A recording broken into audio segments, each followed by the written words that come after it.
Okay. You're rolling. This is of all the ice bucket challenges.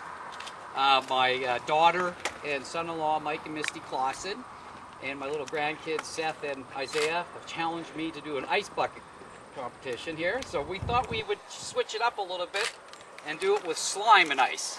Since tomorrow's the 30th anniversary for the Ghostbusters, I am challenging Dan Akroyd and Bill Murray to do the same. Okay, so, are we ready? Let's put the ice in there, half and half. That's good. Okay.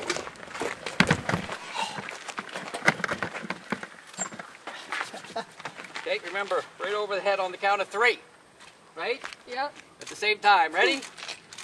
1, 2, 3.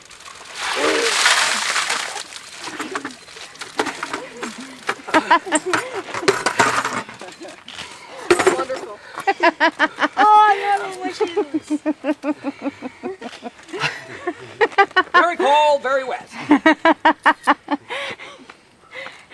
Ta-da!